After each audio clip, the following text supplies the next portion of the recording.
Terceira leitura da Parashá de Mishpatim, quando um homem for consumir o campo ou o vinedo do seu amigo através dos seus animais, ou seja, que o animal foi lá e acabou pisando, estragando ou consumindo, comendo no campo do outro, o melhor do seu campo e o melhor do seu vinedo ele vai pagar.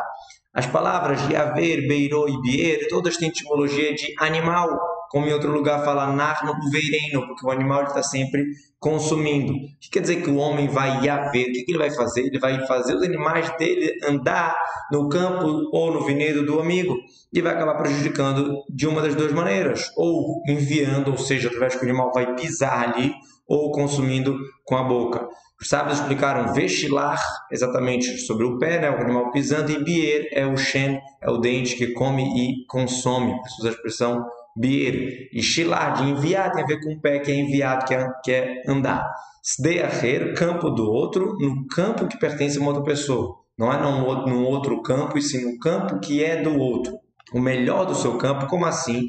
Avalia-se o prejuízo e se o mazik, a pessoa que prejudicou, quer pagar com o campo, deve pagar do melhor do seu campo. Ou seja, se o prejuízo é um sela, um valor, ele quer dar em terra, tem que dar da idit, da melhor terra possível. Aqui a gente aprende que quando a pessoa quer pagar com terra, tem que pagar da melhor. No caso do prejuízo, quando a pessoa prejudicou o outro e vai pagar, tem que pagar com a melhor terra.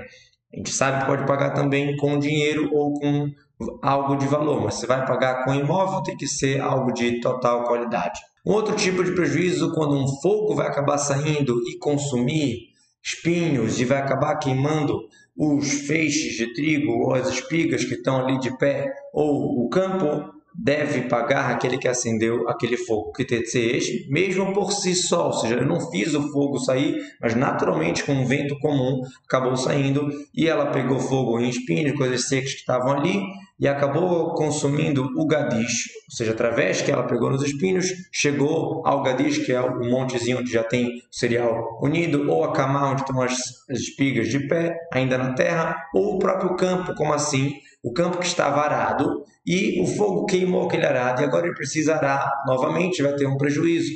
Então, quem acendeu aquele fogo deve pagar, por mais que ele acendeu dentro da sua propriedade. E o fogo saiu naturalmente, com vento e espinhos e tudo isso. Mesmo assim, precisa pagar porque ele não guardou a sua brasa, ou seja, ele tem que proteger para o fogo não se alastrar, porque é algo comum ele se alastrar com um vento comum. Agora vamos falar algumas leis sobre pessoa que pede para alguém guardar alguma coisa para ele, que é chamado de shomer. Quando alguém dá para o seu amigo dinheiro ou utensílios para ser guardado e foi roubado, se a gente encontra o ladrão deve pagar o dobro. Como a gente sabe que o ladrão deve pagar o dobro do que ele roubou quando ele é pego em flagra. Foi roubado, isso é o que o dono da casa está falando, a pessoa que se responsabilizou por guardar está falando que foi roubado. Se a gente encontrar o ladrão, então o ladrão vai pagar o dobro para os donos daquela coisa que foi guardada. Se não encontramos o ladrão, ou seja, eu tenho aqui o homem que guardou falando que foi roubado e eu tenho o dono, não sabe o que aconteceu, então o dono da casa que está guardando aquilo vai chegar, se aproximar para o tribunal, para jurar que ele não colocou a mão naquilo que é do próximo. Ou seja, se a gente não encontrou o ladrão, vem o chomeiro, né? Do jeito que ele vai se aproximar, quem vai se aproximar? O chomeiro, o homem que estava guardando, o dono da casa, vai se aproximar para ele, Elohim, quer dizer, para os juízes, para ser julgado. Será que você talvez não usou? Alguma coisa assim, porque o chomeiro ele não tem direito de usar aquilo que o dono do objeto deixou. Sobre qualquer coisa de mentira, um boi, um burro, um cabrito, uma ovelhinha, até uma roupa, qualquer coisa que foi perdida, que ele falar que é isso, até Elohim, ou seja, até o tribunal vai vir o dito dos dois, é aquele que o tribunal falar que precisa pagar, vai pagar duas vezes, vai pagar o dobro para o seu amigo. Vamos entender do que está se tratando. Se a pessoa ela vai lá e ela jurou que ela fez alguma coisa, ou que ela não usou, alguma coisa assim, e a gente encontra testemunhas falando que ele está errado. Por exemplo, os testemunhas falam, olha, esse dono da casa que está alegando que roubaram dele, ele que roubou, está lá na casa dele. E o tribunal vai analisar e vai ver que os testemunhos estão certos. Então, nesse caso, o dono da casa vai pagar duas vezes para o seu amigo, para o dono do objeto. Ou seja, aquela pessoa que ela dá um argumento de roubo, ela não roubou. Ela guardou consigo, alegando que roubaram. Em outras palavras, ele mesmo roubou. Então, ele vai pagar o dobro. Quando que isso acontece? Se ele primeiro jurou e depois vieram testemunhas provando que ele estava mentindo. Porque a gente vê isso na ordem dos versículos. Vai se aproximar para o Beidin. O que quer dizer se aproximar? É jurar. Ou será que você está querendo dizer que se aproximar é só chegar ao tribunal e no momento que ele negar, e falar, olha, foi roubado, pertence, você guardou comigo, ele já tem que pagar o dobro se depois as testemunhas provam que estava na mão dele? Então a gente aprende de uma comparação. Aqui está falando da expressão colocar a mão, usar algo que não é dele. E em outro lugar, aqui lá logo em seguida está usada essa mesma expressão, igual lá é um juramento, Shvuat Hashem usa a expressão um juramento de Deus vai ser se não enviou a mão, aqui também é juramento, ou seja, só é obrigado a pagar dobro o dono da casa que está guardando o objeto se ele jurou que foi roubado e depois vem testemunhas e provam que era mentira, que estava lá na mão dele, nesse caso tem que pagar o dobro. O que quer dizer que ele vai falar que é isso? Literalmente, que o testemunha vai falar, tá vendo isso que você jurou? Está com você. Então, vão vir até o tribunal para avaliarem se os testemunhos estão falando correto, se eles são certos. Então, se os testemunhos estão certos, o dono da casa está culpado e vai pagar 2. E se os testemunhas foram culpados, ou seja, a gente descobriu que eles são mentirosos, então, nesse caso, eles vão pagar 2 para o dono da casa, porque o que eles estavam querendo fazer com a pessoa era exatamente fazer ele pagar 2, e era mentira. Os testemunhos estavam mentindo. Se a gente pega os testemunhos na mentira, então eles que vão ter que pagar 2. Tem vários detalhes para a lei para isso ser prático. E os sábios aprendem também uma outra coisa dessa palavra aqui, ruzê, que é isto, ensinar que só é obrigado a ter um juramento quando a pessoa ela concorda pelo menos em uma parte. Por exemplo, a pessoa fala assim, não, realmente eu estou te devendo tanto. Vamos supor, se ele deixou um saco de moedas, então, olha, 10 moedas estão aqui. As outras 30 foram roubadas. Então, ele concordou sobre uma parte, nesse caso, ele é obrigado a jurar. Vamos continuar vendo ainda sobre leis de a pessoa que guarda um objeto com alguém. Se um homem dá para o seu amigo um burro, ou um boi, ou um cabrito, uma ovelhinha, ou qualquer tipo de animal para guardar, e esse animal morreu, ou se quebrou, ou foi sequestrado, foi roubado, ninguém viu. Qual é o caso que está se tratando aqui? Até agora a gente está falando de um shomer hinam. Shomer hinam é aquela pessoa que faz o favor. Guarda para mim, sim, combinado e tudo isso. Por isso que quando foi roubado, se realmente foi roubado, ele está isento de pagar. Como está explicado, se não foi encontrado o ladrão, então jura que você não mexeu e acabou. Ele se isenta com o juramento. Agora, essa parte que vamos começar agora está falando de um shomer sahar, pessoa que ela está recebendo para guardar. Seria equivalente hoje a um guarda-volume, alguma coisa assim, que cobra o valor para guardar. Nesse caso, se foi roubado, ele vai ter que pagar de qualquer jeito.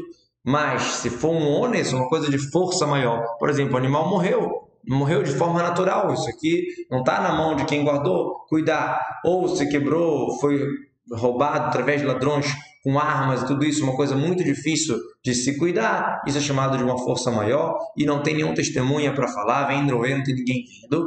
Nesse caso, um juramento de Hashem vai ter entre os dois e ele vai jurar que o quê? Se ele não usou, colocou a mão naquele animal, ou seja, se ele não usou algo do seu amigo. E aí o dono vai pegar aquilo para si e o dono da casa, quem está guardando, não vai precisar pagar nesse caso. Porque ele vai jurar que assim como ele está falando que ele não usou. Porque se ele tivesse usado, do momento que ele toca a mão, coloca no animal, por exemplo, para usar, ele já é obrigado até em ônus, até em força maior. E o dono vai pegar o quê? Pegar o juramento. O animal morreu, mas ele vai pegar para si o juramento. É isso que ele tem de pagamento. Já o shomer, o responsável que estava guardando aquele animal, não vai pagar nada, porque foi força maior, o animal morreu do nada ou foi roubado de uma maneira totalmente sem chance de ele cuidar. Agora, se foi roubado, furtado de uma maneira comum, deve pagar. Porque como ele está sendo shomer sahar, está recebendo para guardar, num roubo comum, num furto comum, ele deve pagar para o dono. Se foi devorado, ele deve trazê-lo como testemunha.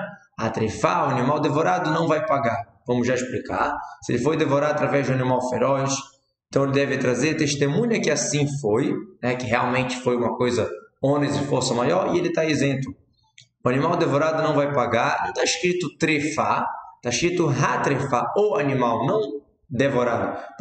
Porque depende do caso. Tem vezes que o animal que foi atacado que ele vai ter que pagar, tem vezes que não. Como assim? Se ele foi devorado por um gato, por uma raposa, por algum tipo de felino mais simples, ele tem que pagar, porque era algo que ele podia cuidar. Se for por um leão, por um lobo, por um urso, por uma cobra, uma coisa mais difícil, nesse caso ele não vai ter que pagar.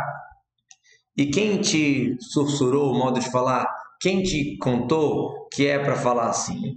Porque está escrito antes, se morreu, ou se quebrou, foi sequestrado, então, nesse caso, está isento. Ou seja, igual a morte, algo que não está na minha mão, a mesma coisa, se for um tipo de roubo, um tipo de animal feroz atacando, uma coisa que não tinha como eu salvar, também estou isento.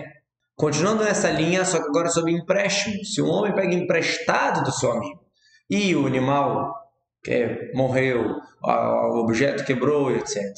Be'alav enimo shalem shalem. Se o dono não está com ele, deve pagar. Vamos já entender. Agora está falando que o shoel, a pessoa que pega emprestado, diferente do shomer sahar, aquele que está recebendo para guardar, aquela pessoa que pegou emprestado, ou seja, ela está se beneficiando do objeto que é do outro, que o outro não queria que estivesse na mão dele, ele pegou emprestado. Nesse caso, ele é obrigado até em ônus, se tem algo de força maior, né? O animal morreu, vai ter que pagar. Se o dono está com ele, ou seja, se o dono do boi não está trabalhando junto ali, não está junto com ele ali, nesse caso ele tem que pagar. Agora, se o próprio dono do boi está no trabalho com ele, usando aquele animal, alguma coisa assim, nesse caso ele não precisa pagar. E se ele está alugando, isso já vai passar pelo seu aluguel. Como assim? Vamos já explicar. O que quer dizer que o dono está com ele? Tanto faz se é naquele mesmo trabalho ou se em outro, mas ele estava ali com ele, né? Tá junto ali, então o shoel, o cara que pegou emprestado, não precisa pagar. Se estava junto no trabalho no momento do empréstimo, mesmo que não estava no momento que o animal morreu, também já está isento. O que quer dizer em Sahirhu? Se esse animal não está emprestado, sim alugado, então já veio com seu aluguel, ou seja, não veio emprestado.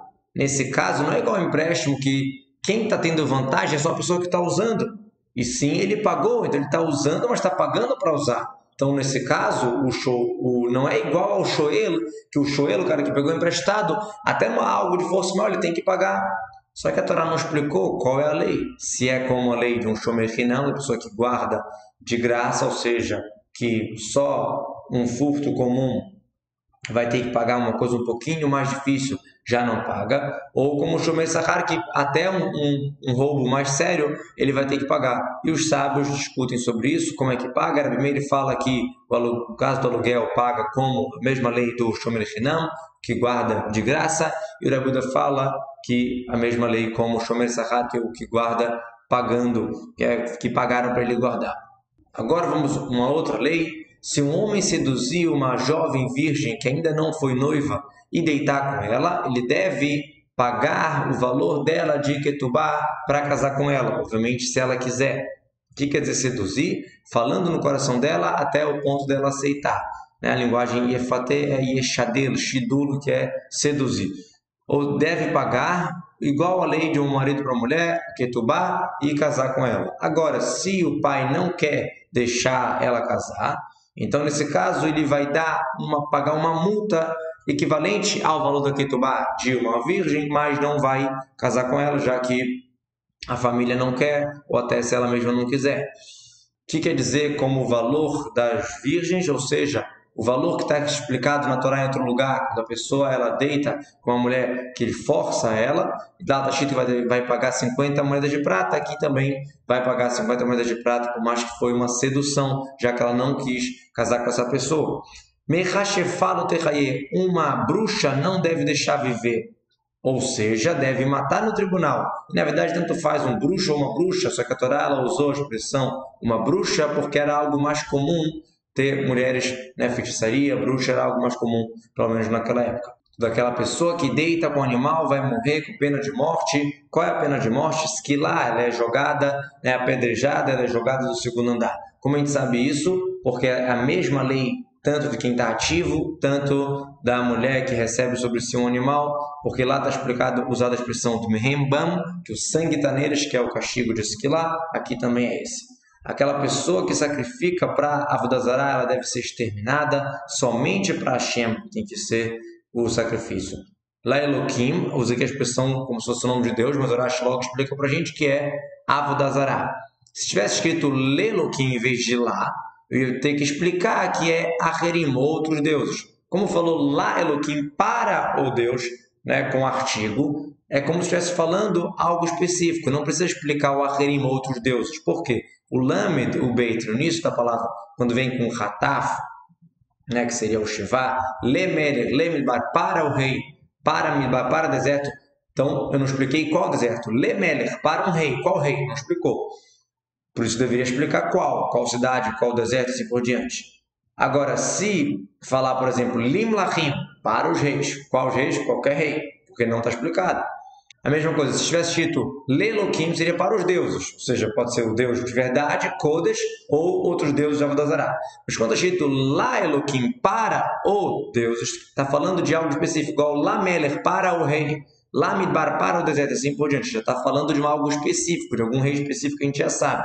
Então, a mesma coisa aqui, está falando daqueles deuses que Deus já advertiu em outro lugar, que falou claramente que não podia servi-los. Mesma coisa, em Kamorra va Eloquim, né? Já que ele não explicou, ele botou vá com patar, porque não explicou qual era. Yahoram vai ser exterminado, vai ser morto. Por que está usada a expressão Yahoram? Já está escrito morte em outro lugar. Né? A pessoa que faz idolatria, a Torá fala em outro lugar que é pena de morte. Por que tem que falar aqui? Porque lá não explicou sobre qual tipo de trabalho é pena de morte. E aqui ele usou a expressão zover, sacrificar, fazer uma oferenda. Por quê?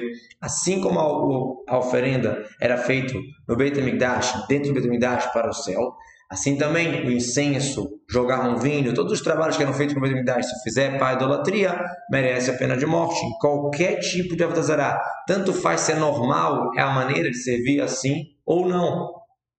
Agora, outros tipos de trabalho, a pessoa que ela limpa, joga água, que ela abraça uma Avodah Zarah, que ela beija, alguma coisa assim, não vai ser pena de morte, a não ser que essa for a maneira específica de servir aquela Avodah Zarah.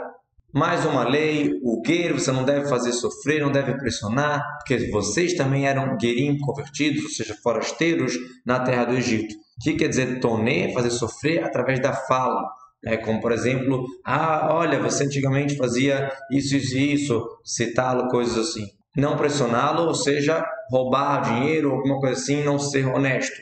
Porque vocês foram forasteiros, se você está fazendo eles sofrerem, ele também pode falar, você também veio, você também foi estranho, você também era forasteiro num lugar estranho.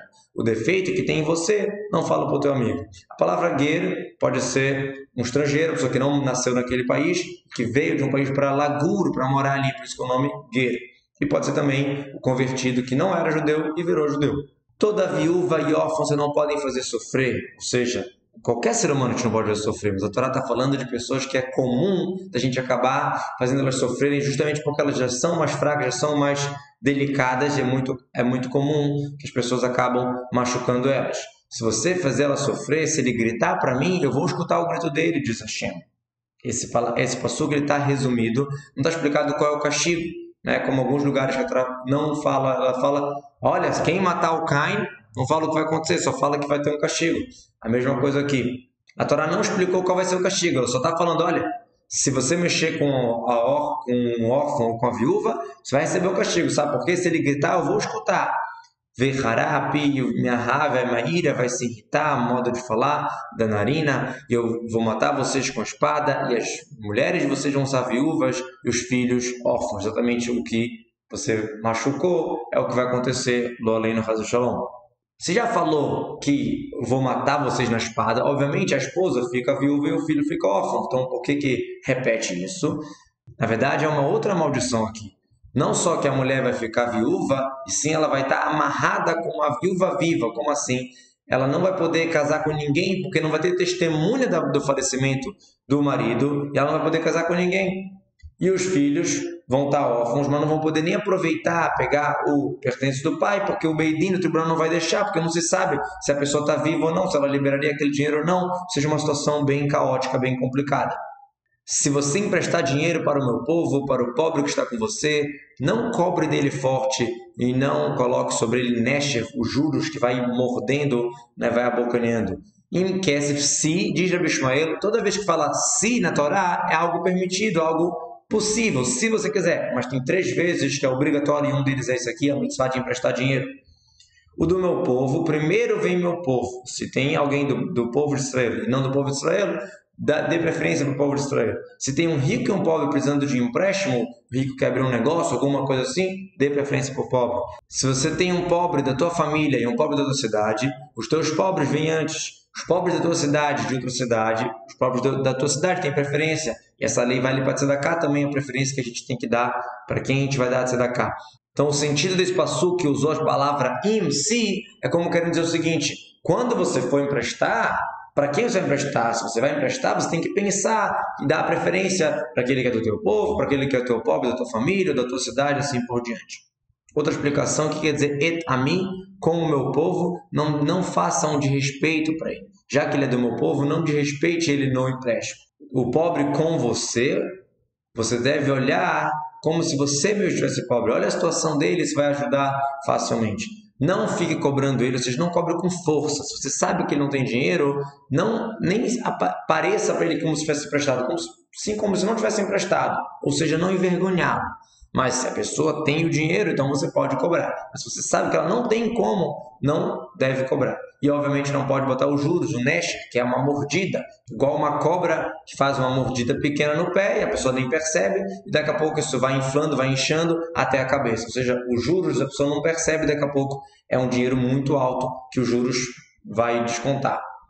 Se você pegar a roupa do teu amigo como penhor, por causa do empréstimo, até o pôr do sol você deve devolvê-lo. A palavra larbol, que seria pegar, tomar, não está se tratando de um penhor no momento do empréstimo. Que a pessoa fala, olha, me dá uma garantia aqui para eu guardar, para dar um empréstimo. Sim, quando chegou o momento de pagar e não tem, aí o dono do dinheiro vai lá e fala, olha, então eu quero alguma coisa de garantia, alguma coisa de penhor. Por isso que usa a linguagem larbol, né, que seria pegar, tomar dele depois que já foi o empréstimo. E essa linguagem usada, ravol, tarbol, linguagem dupla, é querendo dizer... Olha, mesmo se você precisar pegar dele e devolver várias vezes, vale a pena. Porque o Baruch Hu falou, você está devendo para mim. E a tua alma sobe para mim todo dia. E eu te devolvo. Então, a mesma coisa, você também pode pegar um objeto e devolver, pegar um objeto e devolver. O que quer dizer até o vindo do sol? Você vai devolver. Todo dia você deve devolver até o pôr do sol. Quando anoitece, você pega e de manhã você vai lá e devolve. Porque ele está tratando de uma roupa que é usada de manhã, que ele não vai precisar usar de noite. Então, durante a noite você pega como garantia e de manhã você deixa ele usar. Assim, cada dia. Por que vai ter que ficar devolvendo toda vez? Diz a Torá pra gente, porque essa é a única roupa que ele tem, é a roupa da pele dele. Com o que ele vai deitar? Se ele gritar para mim, eu vou escutar, porque eu sou misericordioso. Essa é a roupa, o talit, a roupa mais especial, ou o simulator, que seria valuca, bata, ou seja, de qualquer jeito, com que ele vai deitar, ou seja, o lençol, qualquer tipo dessas roupas usadas, você deve devolver na hora que ele vai usar e pegar na hora que ele não está usando para servir de penhor.